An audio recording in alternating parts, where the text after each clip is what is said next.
পূর্ব নরেন্দ্রনগর নাকা গেটে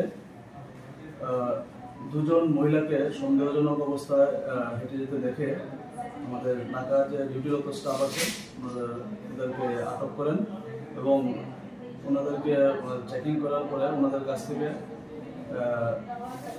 10টি প্লাস্টিক কোটেড প্যাকেটের মধ্যে মোট 26 কেজি গাঁজা উদ্ধার করেন।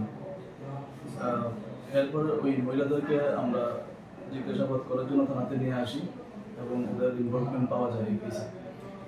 দুইজন মহিলার নাম হলো শালিনী দাস, বাড়ি আলমবাজার, উত্তর 24 পরগনা, ওয়েস্ট বেঙ্গল।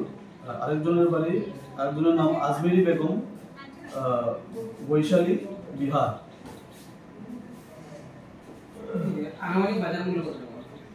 আনুমানিক বাজার মূল্য প্রায় 3 লাখ টাকার মতো হবে। তাদেরকে আমরা আজকে ধর্মনগর ওমেন পিএসএ রাখবো, আগামীকালকে তাদেরকে আমরা ধর্মনগর ওমেন সেশন কোর্টে আমরা প্রেরণ করবো। রিমান্ড চাওয়া হবে।